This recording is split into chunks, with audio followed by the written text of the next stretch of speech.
Mais uma vez. Eu me chamo Aquiles, eu sou secretário do capítulo PELS e AS da UFRN. E eu vou dar início ao terceiro Tech Talk, que tem como tema impedância virtual, que vai ser apresentado por Thales, presidente do nosso capítulo. Este evento teve a organização da UFRN, com a ajuda do Tiago, da UFSC de Santa Catarina. E, primeiramente, eu queria agradecer a participação de todos que estão aqui presentes. E queria pedir para que todos mantenham o microfone desligado, para que não acabe atrapalhando a apresentação, e que eventuais dúvidas que vocês tenham podem deixar no chat, porque no final de tudo, todas as perguntas serão respondidas. Aí, depois disso, das dúvidas, será aberto um momento para discussão, em que os representantes dos demais capítulos irão poder falar sobre o tema. Então, agora eu vou dar a palavra para o nosso presidente Thales, para ele iniciar a apresentação. Obrigado, Aquiles. Boa noite a todos. Vou compartilhar minha apresentação aqui com vocês.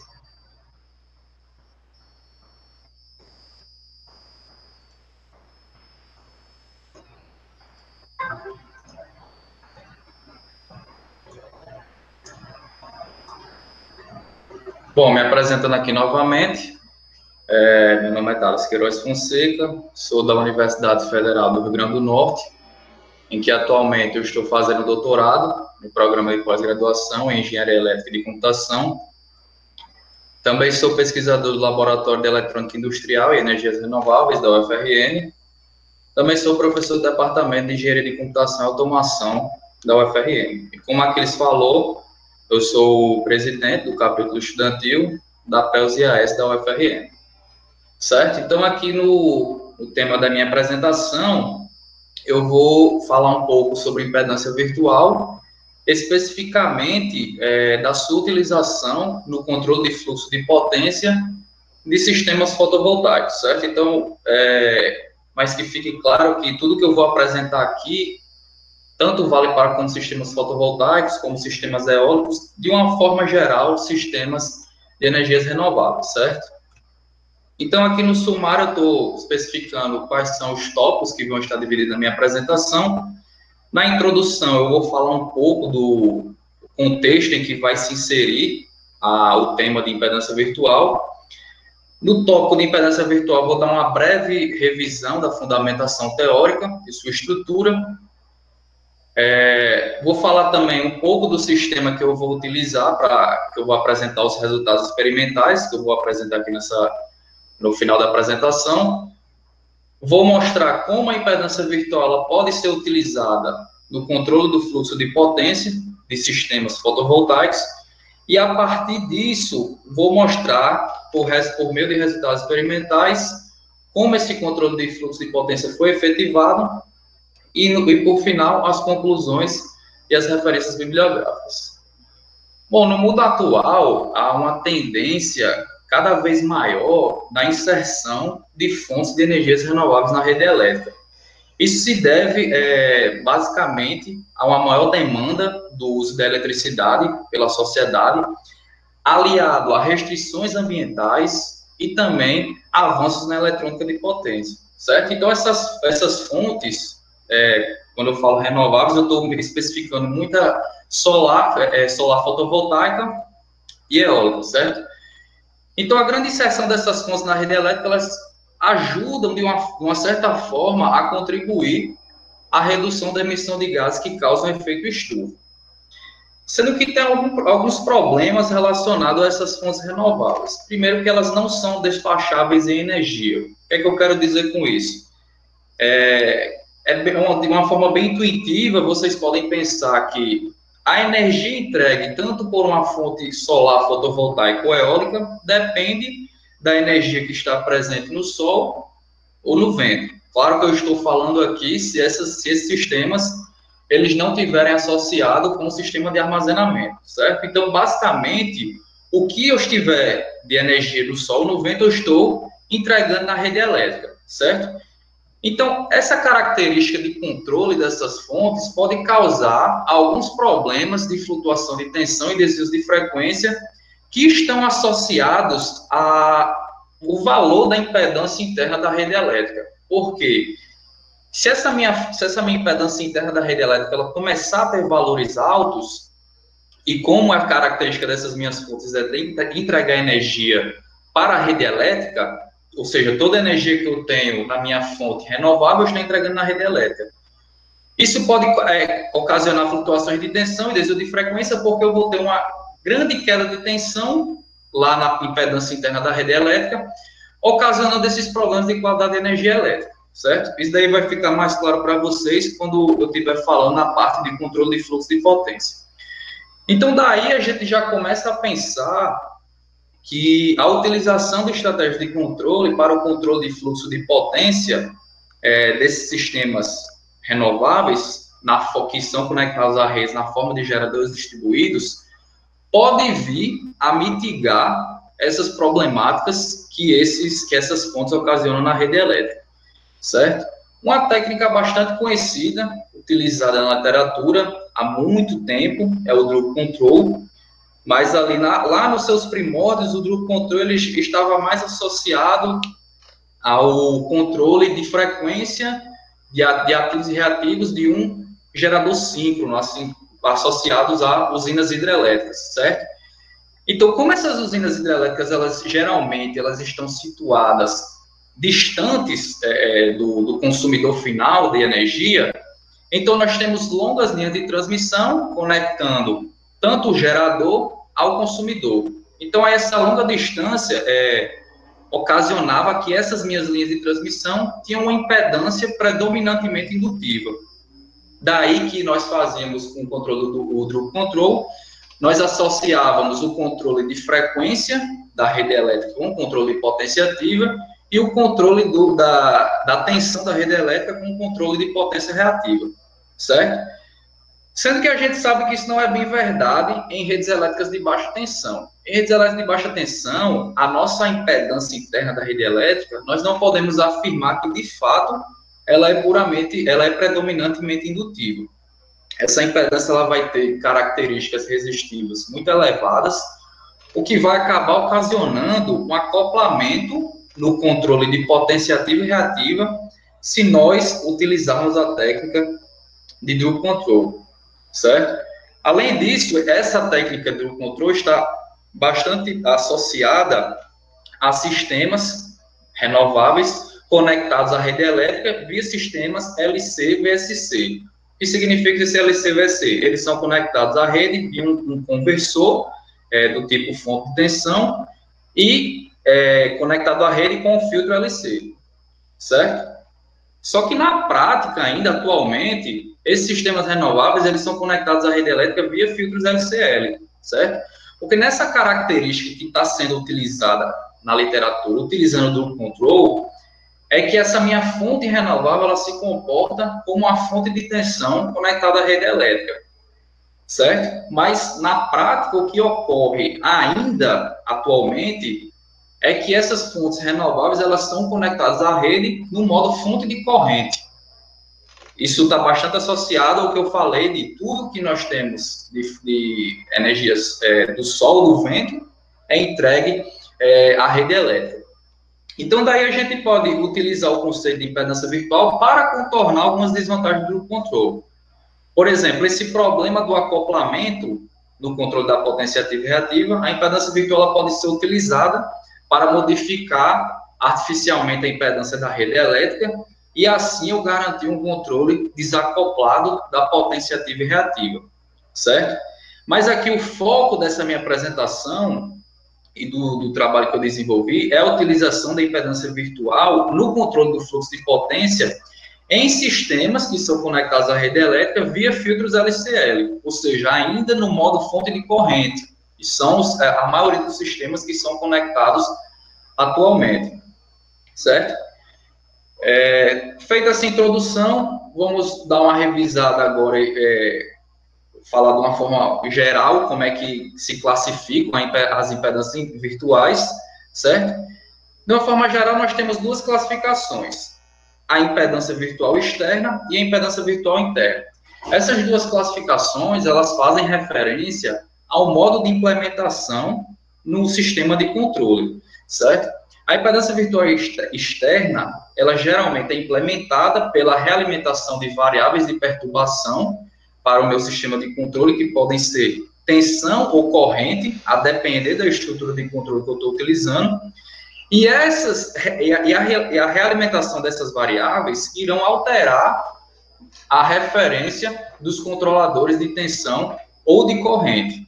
E também temos a impedância virtual interna, que ela é implementada diretamente na modulação PWM do conversor, certo? E ela pode ser implementada tanto por variáveis de perturbação, como também por variáveis de estado do meu filtro de conexão. De uma forma geral, para o controle do fluxo de potência, que é o foco desse meu trabalho, são mais utilizadas as impedâncias virtuais externas, certo? E aí vocês vão entender, por esses diagramas de bloco, o que é que eu estou querendo dizer. Vamos primeiro analisar a estrutura de controle de um sistema renovável conectado à rede elétrica no modo fonte de corrente controlada. Então, aqui nós temos uma corrente de referência. Essa corrente de referência ela pode estar vindo, por exemplo, do controlador do barramento CC, da minha fonte renovável. Nós temos o nosso controlador de corrente, nós temos um bloco GDDS que é utilizado para modelar o atraso das chaves do conversor, certo? Porque nós mandamos a tensão de referência para o conversor e eu vou ter um atraso aí do nosso sistema digital para que, de fato, essa tensão ela seja enviada às chaves. E esses nossos blocos YDS e Y0DS, eles estão modelando a nossa planta, certo? Então, vejam que no modo fonte de corrente controlada, a tensão do PAC, que está conectada, a tensão que está conectada à minha fonte renovável, ela é considerada como uma variável de perturbação para o meu sistema de controle. Daí que é feita a implementação da nossa impedância virtual. Vejam que aqui nós estamos utilizando essa variável, passando por um bloco, eu chamo aqui de GVIDS, que é a nossa impedância virtual, e esse bloco está alterando a referência total de corrente que vai para o meu controlador de corrente, certo? Se nós considerarmos esse nosso sistema de controle sem a adição da impedância virtual, o nosso sistema de malha fechada, ele é dado pela equação 1. Então, se a gente observar essa equação, nós temos o quê? Uma corrente, IG, certo? Nós temos um termo, uma função de transferência que multiplica a minha corrente de referência, menos um termo que eu estou chamando aqui de YFDS, que multiplica a minha tensão do PAC. Com a inserção da impedância virtual no meu sistema de controle, ou seja, alterando essa minha referência de corrente, eu passo a ter que agora o meu sistema de malha fechada é dado pela minha equação 2. Então, como vocês vão ver, essa minha equação, esse meu modelo matemático do meu sistema renovável conectado à rede elétrica, ele se assimila, se eu for pensar num circuito equivalente, ele se assimila bastante a esse circuito equivalente que eu estou apresentando aqui, certo? Então, vejam que, considerando que esse meu bloco azul é a inserção da minha impedância virtual, anteriormente, se eu não utilizasse a impedância virtual, eu tinha o quê? Uma fonte de corrente em paralelo com o nosso bloco, YF0FDS, conectado à rede elétrica. Esse meu circuito equivalente, ele está retirado dessa minha equação 1 aqui, certo? Se nós analisarmos essa equação, nós conseguimos desenvolver esse nosso circuito equivalente. Com a inserção da impedância virtual, o efeito no sistema de controle é o de sintetizar uma admitância em paralelo com essa minha admitância Y0 de F, que eu chamo aqui de admitância de malha fechada. Então, vejam que, de fato, no nosso modo fonte de corrente controlada, o nosso sistema renovável ele se comporta como uma fonte de corrente conectada à rede elétrica. Ou seja, o que eu tenho de energia disponível no meu sol ou no meu vento, eu entrego à rede elétrica, injetando a minha corrente. Então, se essa minha corrente ela crescer cada vez mais, devido a um excedente de energia, por exemplo, que eu tenha da minha fonte renovável, eu vou ocasionar uma queda de tensão aqui nessa minha impedância, certo? Como essa minha fonte de tensão é S, é um barramento infinito, certo? Eu estou aqui modelando a minha rede elétrica por essa minha fonte, pelo equivalente de Thevenin, certo? A minha fonte de tensão em série com impedância. Então, eu vejo que quando essa minha corrente ela começa a aumentar cada vez mais, essa minha tensão do PAC aqui, ela vai começar a subir, certo? Então, daí a gente já vê um problema. Se nós tivermos uma fonte conectada à rede que tem uma alta impedância interna, quando eu começar a entregar mais energia para a rede, essa minha tensão do PAC, ela vai começar a subir, certo? Então, nós iremos analisar esse cenário com esse circuito equivalente, mas antes da gente, de fato, ver como é que funciona o nosso controle de fluxo de potência, vamos analisar como seria a impedância virtual no controle de tensão. Então, no controle de tensão, nosso objetivo é o quê? É regular a tensão do PAC. Então, nós temos uma tensão de referência, certo? Então, da mesma forma, no exemplo anterior, nós temos o nosso controlador de tensão, o atraso da nossa tensão de referência que sai do controlador para a tensão que de fato é sintetizada. E para o controle de tensão, a nossa variável de perturbação é a corrente da rede elétrica, certo? Então, nesse caso, a impedância virtual no controle de tensão, ela pode ser implementada pela realimentação dessa variável, alterando a referência de tensão que vai para o meu controlador de tensão. Então, da mesma forma que nós fizemos lá no controle de corrente, a minha equação de malha fechada, sem a adição da impedância virtual, é dada pela minha equação 3, certo? Com a adição da impedância virtual, meu sistema em malha fechada agora passa a se comportar pela minha equação 4. Então, por essas equações, fica até um pouco mais simples a gente observar, de fato, como é que se comporta esse circuito equivalente. Vejam que aqui eu tenho uma tensão do PAC, a minha tensão de fato que está lá no PAC. Eu tenho esse meu bloco, essa minha tensão dP de S vezes a tensão de referência, menos um valor de uma impedância que multiplica a corrente da rede elétrica. Então, nesse modo fonte de tensão controlada, o nosso sistema renovável ele está se comportando como uma fonte de tensão conectada à rede elétrica, certo? Então, vejam que aqui eu posso utilizar a impedância virtual para alterar, vamos dizer assim, a impedância interna da rede elétrica. Lembrando lá dos nossos problemas que nós tínhamos no group control, se essa nossa impedância interna da rede elétrica ela for complexa, ou seja, ela tiver parte tanto resistiva quanto indutiva, eu posso utilizar, por meio da impedância virtual, um bloco que tenha, de impedância virtual, que tenha características puramente indutivas. Como essas minhas duas impedâncias elas estão em série, do ponto de vista do conversor conectado à rede elétrica, ele vai enxergar, vamos dizer assim, uma rede elétrica que tem características predominantemente indutivas, certo? Então, daí possibilita a utilização do duplo control, realizando o controle desacoplado de potência ativa e reativa, certo? Lembrando que, de fato, a impedância interna da rede elétrica ela não é modificada. Não tem como a gente modificar essa impedância interna. Do ponto de vista de controle, o meu conversor é como se ele estivesse enxergando uma rede que eu estou modificando artificialmente essa impedância da rede, certo? Porque aqui eu posso considerar um conjunto sério de impedâncias. Então, vamos analisar de fato como o foco do trabalho é a gente analisar o modo fonte de corrente controlada. Vamos ver como é que a gente pode utilizar a impedância virtual para regular o fluxo de potência, especificamente no problema da flutuação de tensão da rede elétrica. E como eu falei nos slides anteriores, como o meu conversor ele se comporta como uma fonte de corrente, quando a energia entregue à rede elétrica começa a aumentar, a minha corrente aumenta, e a queda de tensão na minha impedância interna da rede elétrica aumenta, ocasionando uma elevação da minha tensão do PAC, certo? Então, vamos considerar que, inicialmente, nós tenhamos o nosso conversor conectado à rede elétrica, lembrando que nós modelamos por uma fonte de corrente em paralelo com a admitância, e com a inserção da impedância virtual, nós podemos sintetizar aqui uma impedância em paralelo com a minha impedância de malha fechada do meu conversor.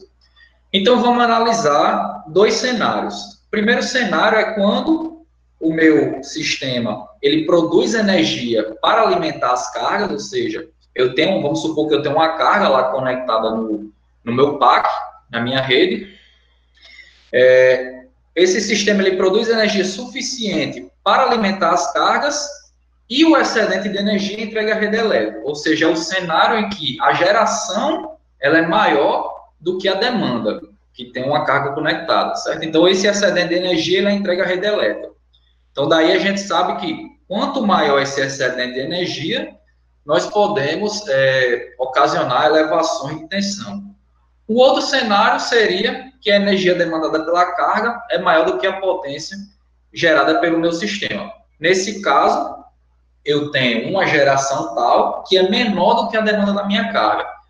Então, para esse caso, quem vai suprir o resto da energia, o restante da energia demandada pela carga, é a minha rede elétrica, certo?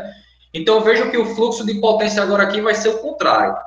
No primeiro cenário, em que a energia gerada pelo meu sistema era maior do que a energia demandada pela carga, nós alimentávamos a carga e entregávamos o restante da energia para a rede elétrica. Então, nesse caso, o fluxo de potência era do meu sistema para a rede. Para o seguinte caso, em que a minha geração é menor do que a energia demandada pela carga, como a rede elétrica agora vai suprir o restante da energia demandada pela carga, eu vou ter um fluxo de potência agora aqui da rede para a carga. Então, nesse caso, eu posso ocasionar subtensão, certo?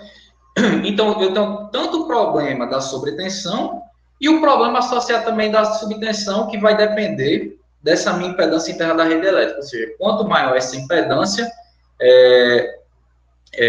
maior os problemas de sobretensão e subtensão, certo?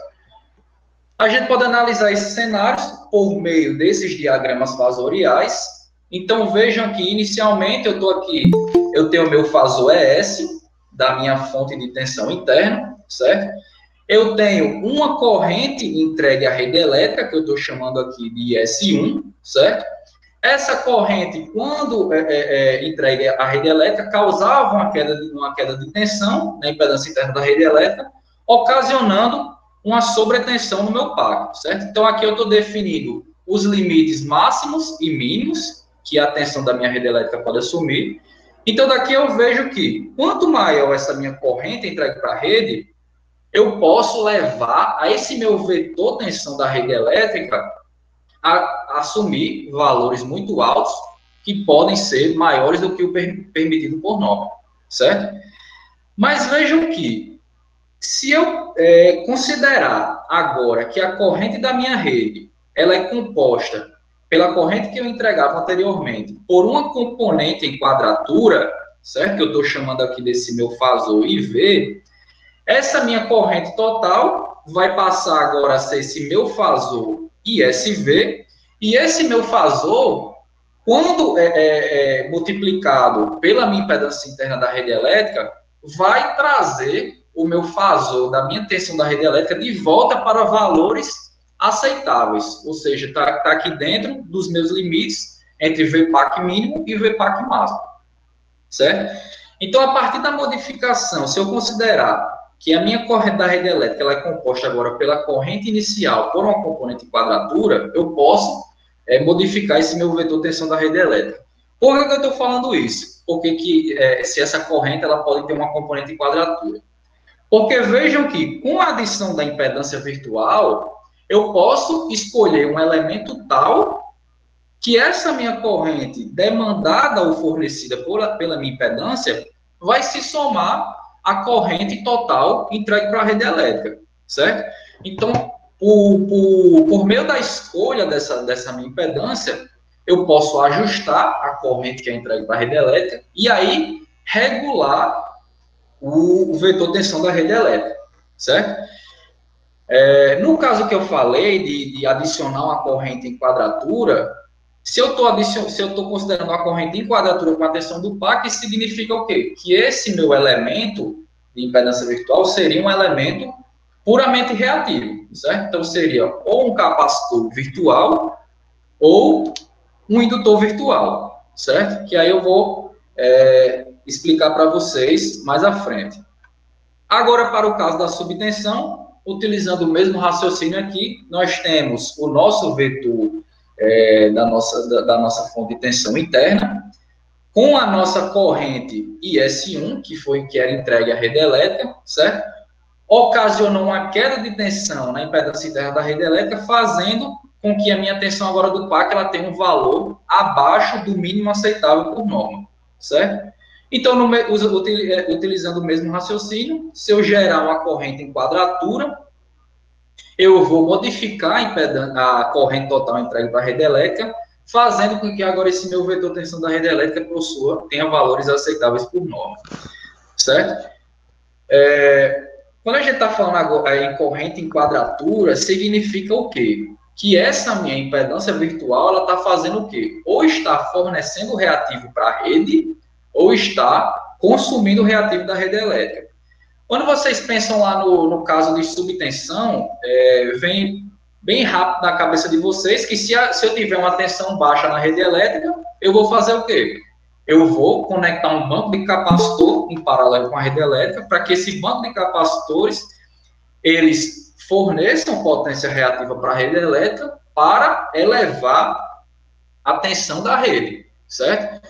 No caso da subtensão. Mas no caso da sobretensão, eu quero o quê? Eu quero reduzir a tensão da rede elétrica. Então, nesse caso, ao invés de fornecer potência reativa, agora eu quero consumir potência reativa da rede, para eu conseguir baixar essa tensão.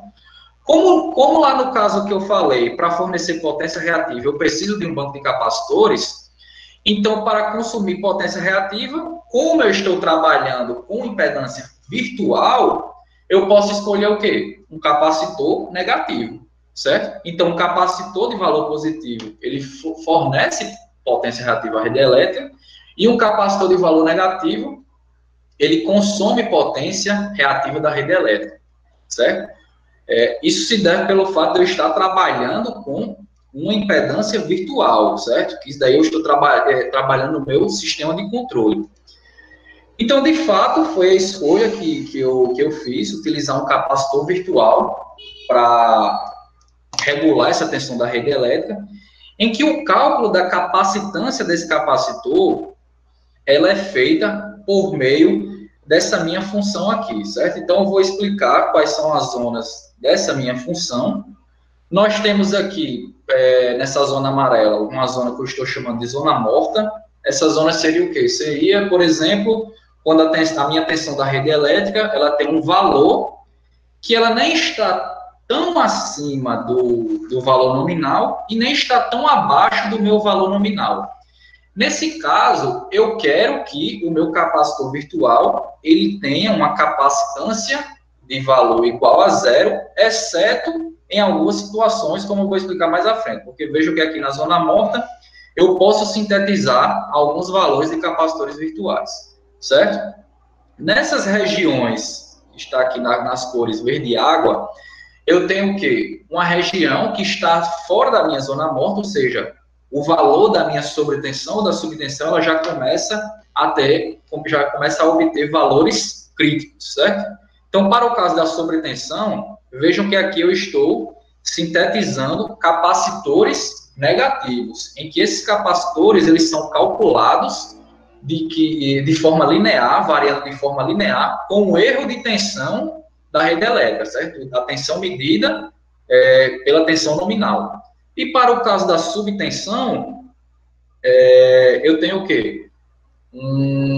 O meu capacitor ele vai passar a ter valores positivos, porque lembrem que na subtensão eu quero elevar a tensão da rede elétrica, então esse meu capacitor ele vai ter valores positivos para fornecer potência reativa à rede elétrica.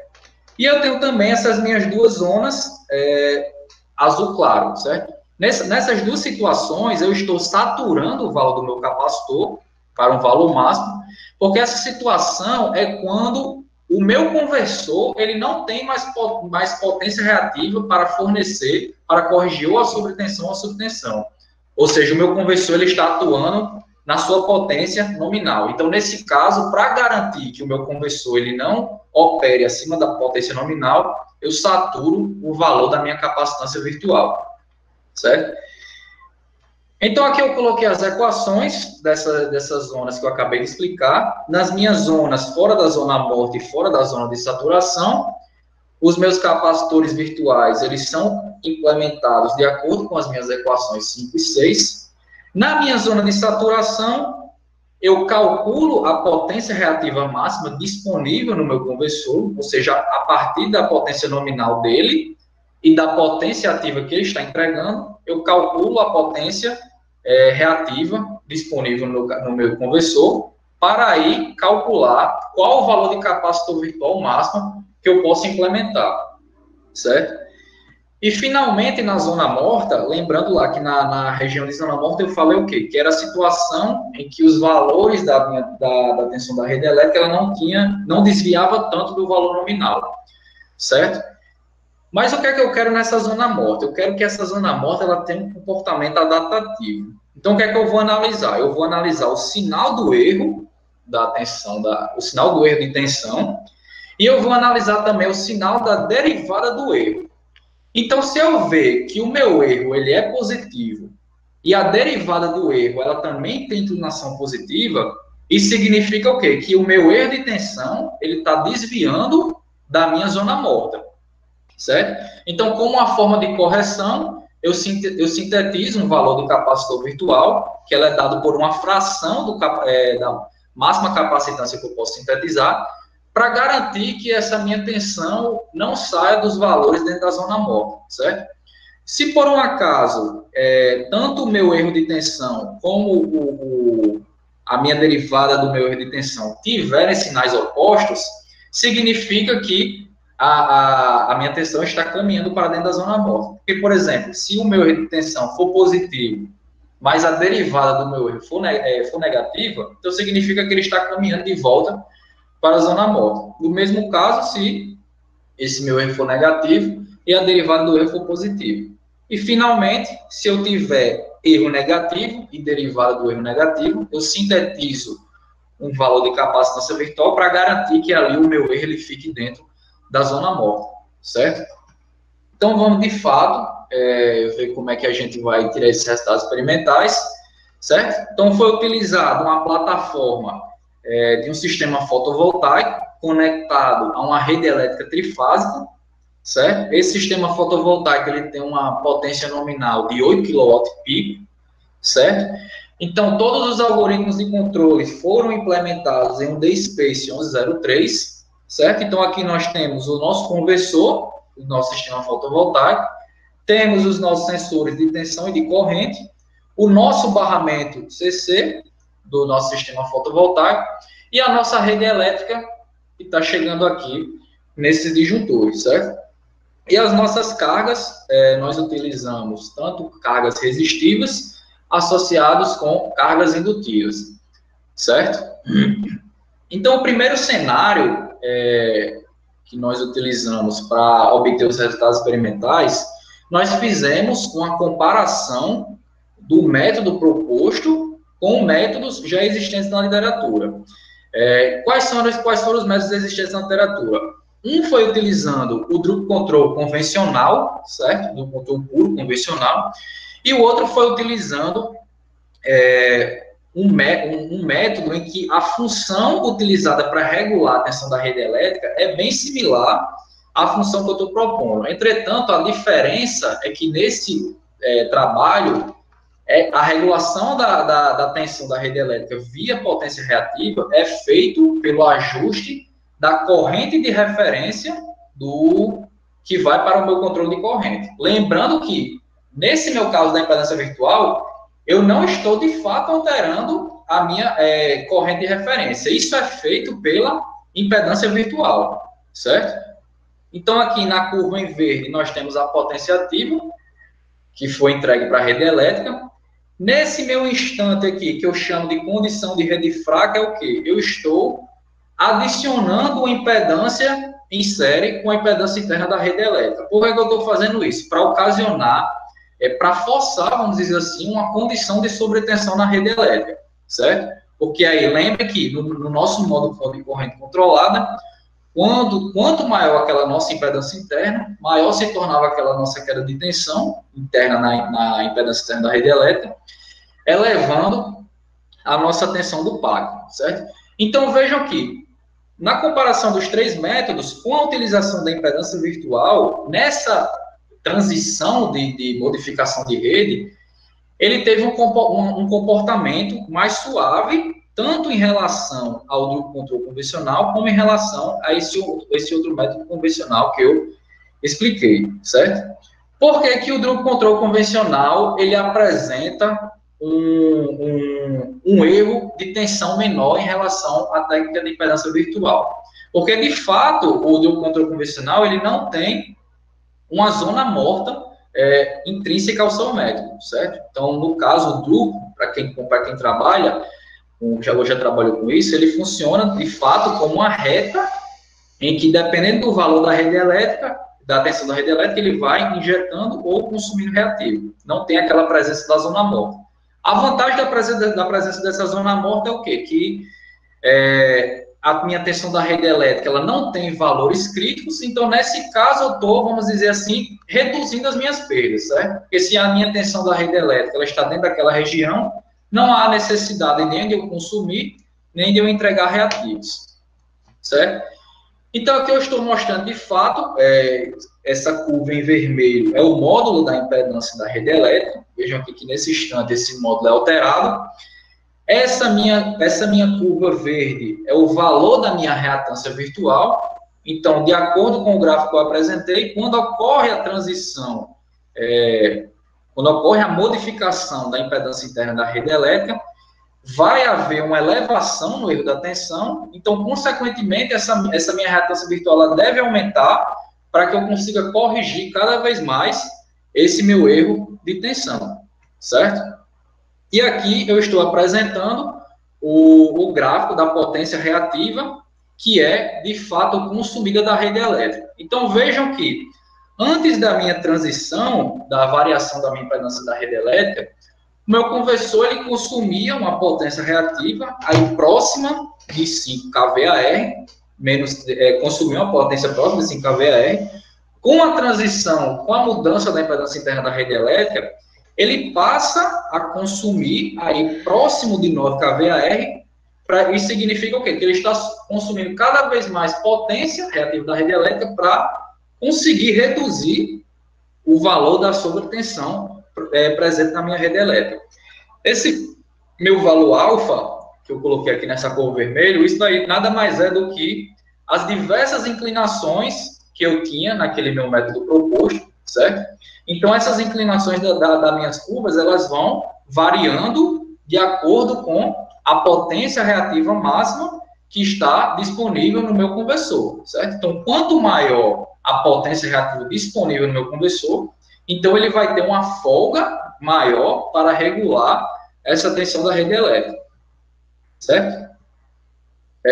Com relação ao comportamento da zona morta, eu também fiz um ensaio em que nós tínhamos o valor da tensão da rede elétrica dentro da zona morta, ou seja, dentro de valores aceitáveis. Logo, o método ele sintetizava uma capacitância virtual de valor zero, certo? Então, aqui eu fiz uma transição, eu fiz um transitório na rede elétrica, ocasionando que tanto o meu erro de tensão, como a derivada do meu erro de tensão, vão ter sinais positivos. Então, nesse caso, o método ele sintetiza um valor de capacitância virtual para garantir que aquele meu erro de tensão ele vai estar dentro da minha zona morta, certo? Então, o que é que a gente conclui? Que, de fato, esses sistemas renováveis conectados à rede elétrica, eles podem ter um grande problema se conectados, tiver uma grande inserção dessas fontes, eu vou ter maiores potências entregue à rede elétrica, e aí eu posso começar a ocasionar desvios de tensão e de frequência na rede elétrica. Então, daí que a gente vê que essas estratégias de controle de fluxo de potência, elas são essenciais para garantir a inserção cada vez mais desses sistemas. E pela análise dos resultados experimentais, foi notado que, com a utilização da impedância virtual, nós obtemos um comportamento dinâmico melhor em relação aos métodos convencionais apresentados na literatura, certo? Se vocês quiserem se aprofundar mais com relação ao que eu apresentei, vocês podem dar uma olhada lá no meu artigo, certo? Que é o Voltage Grid Supporting by Using Variable Structured Adaptive Virtual Impedance for LCL Voltage Source Converter DG Converters, certo? Vocês podem baixar esse artigo lá para dar uma olhada, caso queiram se aprofundar. E esse outro artigo que eu coloquei aqui é um artigo de um review de impedância virtual que ele explica as diversas aplicações que a impedância virtual pode assumir aí, certo? Então, obrigado, pessoal. Caso tenham alguma dúvida, fiquem à vontade para perguntar. Aquiles, passo a palavra para você. Show, Thales. Não houve nenhuma dúvida no chat, então eu abro esse momento para saber se alguém tem algo a acrescentar. Se quiserem ligar o microfone, podem falar. Eu só peço que falem um de cada vez, para que mais de um não fale, e tudo ocorra de forma organizada. Opa. Oi, tudo bom? Opa, já puxaram aí. Quer ir na frente, Thiago? Não tem problema, eu falo depois. Tá ótimo. É o Thiago aqui da UFSC. A gente pode fazer assim a ordem por instituição, aqueles como foi feito no... Desculpa cortar a linha aí. Thales, eu achei muito legal a tua apresentação, obrigado pela disponibilização, foi muito claro. Eu que agradeço. Muito claro, queria avisar que eu tô gravando ali pelo OBS para depois a gente disponibilizar pelo YouTube, né? E certo. Principalmente para quem perdeu o início da apresentação vai poder pegar o comecinho, né? Thales, como que foi feito ali a avaliação do comportamento se o teu sistema está funcionando como um sistema capacitivo de fato? Você fez alguma análise de frequência da impedância de entrada? E para quais frequências foi visado o comportamento capacitivo do conversor? Obrigado. Certo, boa pergunta. Bom, inicialmente, como eu falei, antes da introdução da impedância virtual, ou seja, se essa impedância virtual não está inserida no nosso sistema de controle, nós vimos que o nosso sistema renovável, conectado à rede elétrica, ele pode ser modelado por uma fonte de corrente em paralelo com a admitância, certo? Então, eu falei que quando nós adicionávamos a impedância virtual, nós podíamos modificar aquela nossa impedância de interconexão da rede elétrica. E, de fato, isso é o que acontece. Eu não apresentei aqui os gráficos de Bode, mas se você for dar uma olhada lá no artigo, eu apresentei os gráficos de Bode que, para o caso da frequência que nós estamos trabalhando, ou seja, frequência de 60 Hz, porque como a nossa impedância virtual ela é sintetizada na frequência da nossa rede elétrica, nós vemos que, de fato, naquela frequência de 60 Hz, nós estamos conseguindo sintetizar um capacitor virtual na rede elétrica, certo? Se você der uma olhada lá no artigo, você vai ver a partir da análise dos gráficos de Bode, que, de fato, essa impedância que nós escolhemos, que no caso aqui eu escolhi um capacitor ou para entregar reativo, ou para consumir reativo, para regular essa tensão da rede elétrica, você vai ver que, de fato, esse capacitor, ele é sintetizado de forma, por exemplo, se eu escolho um capacitor de 400 microfarad, lá no meu sistema de controle, de fato, vai ser sintetizado um capacitor próximo aí de 400 microfarad, que isso daí vai depender do projeto dos seus controladores de corrente, certo? Não sei se eu respondi sua dúvida. Não, era isso mesmo. Era essa a pergunta.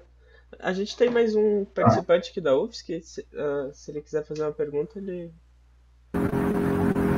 Opa, boa noite, Thales, parabéns pela apresentação, me chamo Francisco, sou aqui da UFSC também, acho que é um tema bem relevante e atual, parabenizo você pela apresentação. Obrigado. Eu gostaria de saber se você fez algum estudo assim para operação em modo ilhado ou só modo conectado. Qual que é a amplitude do teu escopo? Veja bem, como uma continuação desse trabalho, atualmente eu estou trabalhando na utilização dessa técnica de impedância virtual, mas agora no modo fonte de tensão controlada, certo? Essa apresentação aqui ela foi baseada utilizando o modo fonte de corrente controlada, então eu dei uma verticalizada no trabalho, aplicando agora no modo fonte de tensão controlada. Aí eu faço uma associação da técnica de impedância virtual, foi desenvolvida aí com outro pesquisador, associado com uma técnica de estimação de impedância da rede elétrica, certo? Porque, de fato, essa impedância interna da rede elétrica ela não pode ser medida. Então, com esse outro pesquisador, nós fizemos uma técnica de estimação para que essa informação ela possa ser utilizada no meu sistema de controle, mas ainda considerando no modo conectado à rede elétrica. Eu não cheguei a fazer análise no modo ilhado. Para chegar a fazer essa análise no modo ilhado, teríamos que usar um sistema aí de armazenamento, certo? Porque como eu estou dependendo da minha energia lá do sol e do vento, então eu tenho que garantir exatamente que a minha geração ela é igual ao meu consumo de cargas. Então, se eu quiser fazer essa análise aí no modo ilhado, eu teria que estar trabalhando também em conjunto com um sistema de armazenamento, que não foi o caso, eu estou trabalhando no caso conectado à rede elétrica, certo? Ok, perfeito. Você comentou brevemente ali sobre o atraso, né, do conversor, atraso do transporte. Queria saber como que tu abordou, se usou alguma estratégia para compensar esse fenômeno. Não ficou muito claro também a frequência que você está comutando esse conversor e a frequência de ressonância do próprio filtro LCL, se você usou algum amortecimento passivo ali também para ajudar a dar uma atenuada aí na própria ressonância do filtro. Como que você fez essa abordagem? Certo. Com relação a esse atraso ele basicamente quando eu altero a minha referência de corrente ou o meu controlador de corrente convencional, esse meu controlador de corrente, ele sintetiza uma tensão de referência, que vai ser a tensão de referência do meu conversor, certo? Mas como eu estou trabalhando em um sistema que ele é digital, ou seja, ele trabalha a cada período de amostragem, então esse atraso ele está referente ao meu período de amostragem, porque mesmo que o meu controlador de corrente ele sintetize uma tensão de referência em um momento tal, a gente sabe que de fato essa tensão de referência não vai ser aplicada ao conversor, certo? Ela vai ser aplicada no próximo período de amostragem. Isso daí foi até um questionamento de um revisor, se ele perguntou se de fato esse atraso ele poderia ser significativo quando a gente ia sintetizar a nossa impedância virtual. Então, aí eu mostrei que esse atraso era bem irrelevante para o nosso sistema de controle, que é bem pequeno mesmo, então ele não afetava, de fato, quando a gente sintetizava a impedância virtual. Com relação ao filtro LCL, ele é utilizado um resistor em série com um capacitor para justamente um amortecimento passivo para evitar picos de ressonância na rede elétrica, certo? Lembrando que isso daí pode ser feito também um amortecimento ativo via impedância virtual, certo? Porque no caso, o que eu apresentei aqui, da impedância virtual externa, o efeito dessa impedância virtual externa na rede elétrica é o de adicionar uma impedância em série com a impedância da rede elétrica ou ter lá aquela impedância em paralelo. Mas se nós começamos a trabalhar com impedância virtual interna, quando nós olhamos lá a modelagem matemática das suas consequências, nós vemos que essa introdução da impedância virtual interna eu posso modificar, vamos dizer assim, a impedância do meu filtro de conexão. Então, mesmo que eu não tenha lá um amortecimento, se eu não tiver um resistor físico para ter esse amortecimento passivo, eu posso, pela impedância virtual, fazer um amortecimento ativo, certo? Ok, perfeito. E você fez alguma avaliação de estabilidade, assim, para saber se o teu sistema é estável em todas as situações, por exemplo? Como a impedância virtual, quando eu insiro a impedância virtual, ela não modifica, vamos dizer assim, deixa eu tentar voltar aqui para a minha apresentação, para você entender.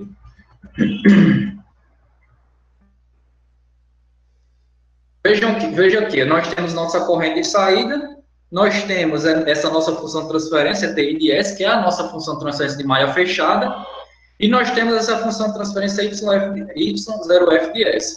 Quando eu insiro a impedância virtual externa, ela não altera essa minha função de transferência de malha fechada, certo? Ela só vai alterar essa minha outra função de transferência, que ela não tem influência na estabilidade do meu sistema. Então, se os polos da minha função de transferência elas já estão todos no semiplano esquerdo do meu sistema de malha fechada original, quando eu insiro a impedância virtual, esses polos eles vão permanecer no semiplano esquerdo. A análise de estabilidade que eu fiz foi não com relação à estabilidade da parte de controle, foi mais para limites físicos do conversor mesmo. Quando eu falei daquela zona de saturação, em que o capacitor virtual é saturado no valor para que o meu conversor ele não opere acima de uma potência nominal, certo? Ok, perfeito. Muito obrigado aí pelas respostas, era só isso mesmo. Mais algum questionamento, pessoal? Mais alguma dúvida? Opa, aqui tá dando para ver? Tem mais alguém falando antes de mim, junto comigo? Tem, acabei falando junto com você, desculpa. Não pode falar, depois eu falo então. Tudo bem, obrigado. Meu nome é Fábio, sou da UFRJ. Queria também dizer que eu sou um grande entusiasta das impedâncias virtuais, eu também estudo elas. Acho que é um ponto de estudo muito interessante para a eletrônica de potência, exatamente pela sua flexibilidade, né? Isso. E queria também parabenizar pelo trabalho e gostaria também de fazer alguns questionamentos, né? Embarcando um pouco no que o Francisco perguntou agora há pouco. O primeiro ponto é que você coloca um capacitor em paralelo, certo? E isso você usa a realimentação da corrente de rede. Certo. O seu controle de corrente do conversor, você utiliza a corrente da rede, o IG, ou a corrente do conversor, ou seja, a corrente que está passando no primeiro indutor? Não, a corrente na verdade, a realimentação no controle de corrente é feito da tensão da rede elétrica, certo? Para implementar no controle de corrente. Só é no controle de tensão que é feita a realimentação da corrente. Nesse caso, no controle de tensão, essa realimentação é da corrente da rede elétrica, certo? Não é a corrente de saída do conversor.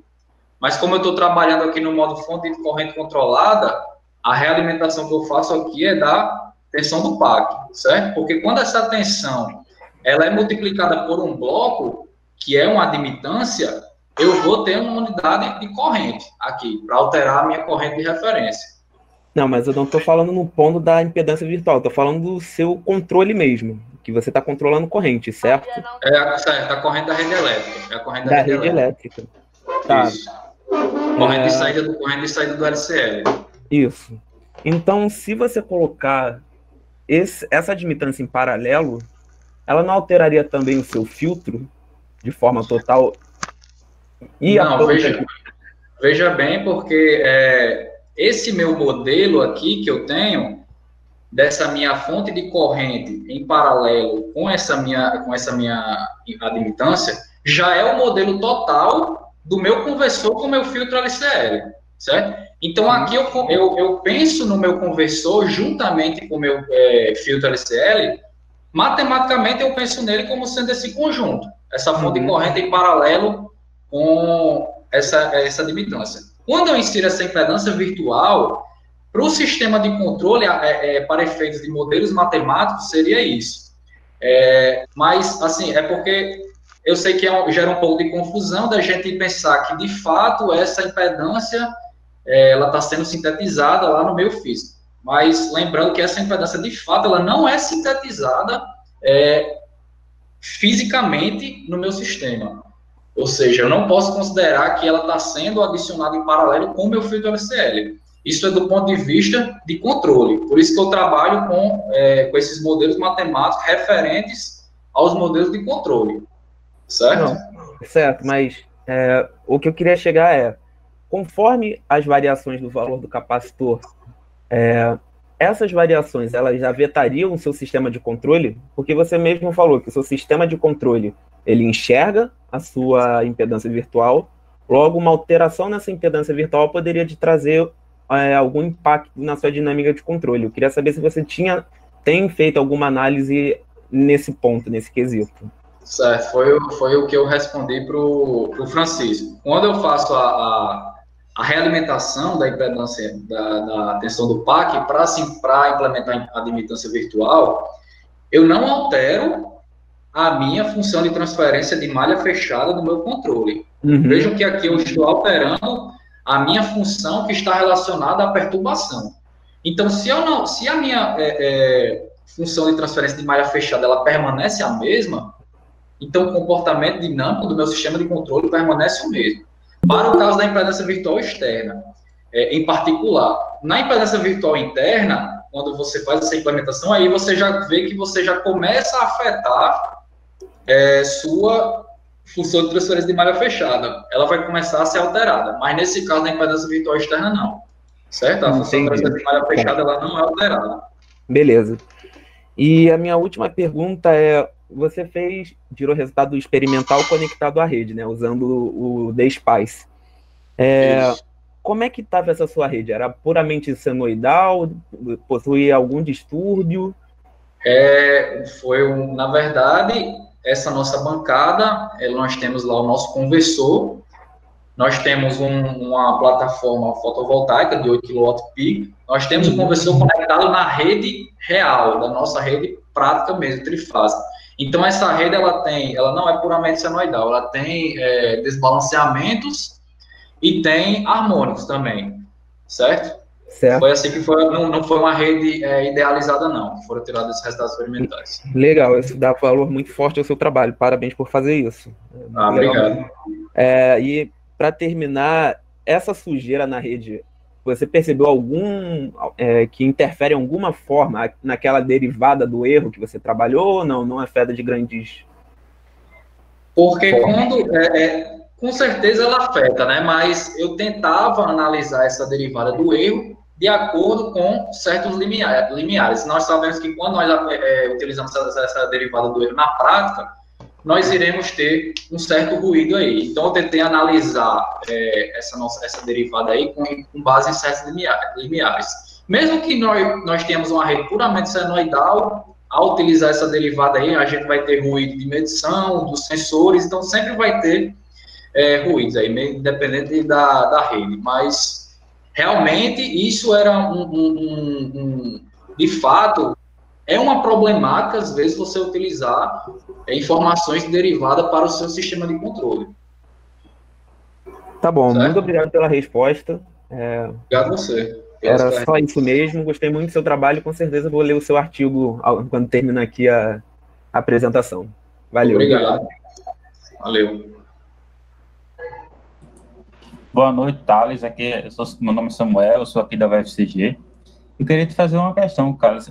Tu falou, acho que foi até a questão do Francisco que ele te perguntou, e tu falou que no teu artigo tu aborda esse limite de compensação de reativo, né, que você pode ter, né, que você, acho que até falou na apresentação, mas eu queria saber, tipo assim, se é possível determinar quais são os fatores, assim, do seu conversor, da sua estrutura, do seu filtro, que afetam esse limite, né, esse limite máximo, ele é função do ponto de operação do conversor, do seu filtro, como é, a quantidade de potenciativa que você está compensando. Isso. O limite máximo que eu posso compensar, eu observo, eu tenho já o valor da potência nominal do meu conversor, a potência aparente. A partir dessa potência aparente, eu posso calcular qual é a potência ativa que o meu conversor está entregando para a rede elétrica. Essa potência ativa vai estar dependendo da minha geração solar, no caso, que eu estava trabalhando, certo? Então, a partir dessas duas informações, da potência aparente do meu conversor e da potência ativa que eu estava entregando para a rede elétrica, eu sei qual é a potência reativa máxima que esse meu inversor, esse meu conversor, ele pode ou fornecer ou consumir. Então, a partir dessa informação que eu calculava o meu capacitor virtual máximo para fazer a compensação, certo? Acima desse limite, mesmo que eu tivesse ou sobretensões, mesmo que a sobretensão ela começasse a crescer cada vez mais, se o meu conversor está operando no meu limite, eu congelava o valor do meu capacitor para que o meu conversor ele não consumisse mais reativo, para que ele não operasse fora, acima de sua potência nominal, certo? Então, mesmo que eu tenha, que o meu problema seja, de fato, mitigar desvios de tensão, na prática, nós iremos ter limites físicos para isso, que aí foi relacionada à potência aparente do conversor, certo? Uhum. Então, eu achei que isso era mais um problema assim, de questão de controle e tal, mas é só questão de rate mesmo do conversor, isso, né? Limite físico. Se ele for superdimensionado, por exemplo, você tem limite tranquilo para trabalhar assim, compensando, né? Isso. Se o meu conversor ele tiver uma potência maior, então, consequentemente, eu tenho uma folga maior para compensar esses meus desvios de tensão. Entendi. Outra coisa, Thales, é a questão desse valor que tu falou de capacitâncias. A esterese que tu usa, no caso, tu fez valores pré-determinados de capacitâncias que eram selecionados com base na esterese ou era tipo de forma contínua mesmo? Alguma função que determinava esse valor de referência? Não entendi a pergunta. Tu disse que usou uma esterese, não foi uma esterese para definir lá o valor da capacitância que tu pretendia gerar através da impedância virtual. Na verdade, essa esterese era o limite da minha zona morta. Sim. Ou seja, se a minha tensão, o valor da o erro de tensão, ele está dentro dessa minha zona morta, então eu não sintetizava capacitor virtual, ou seja, nem injetava nem consumia reativos, a não ser que o erro de tensão e a derivada do erro tivessem sinais iguais. Mas esse valor de esterese, vamos dizer assim, é a largura da minha zona morta. Todos esses valores da minha esterese foram baseados na norma da I3E 1547, se eu não me engano, que lá ele já coloca alguns valores de zona morta, que ele tem uma seção tratando de compensação de reativos para regulação de tensão. Então, lá eles fornecem alguns valores de zona morta. Então, a partir dessas referências que eu tinha, eu baseei o meu trabalho nesses meus valores que já estão em norma. Acredito que é a I3E 1547 a norma. Entendi, Thales. Muito obrigado. Muito boa apresentação, parabéns aí pelo trabalho. Obrigado. Mais algum questionamento, pessoal?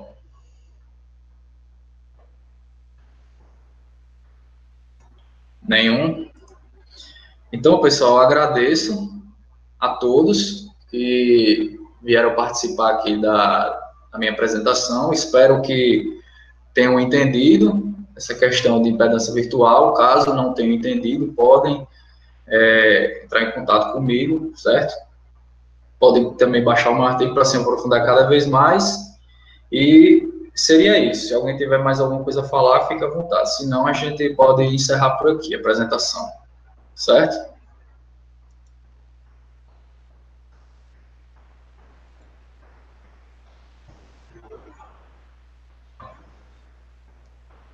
Você vai falar alguma coisa, Tiago, ainda?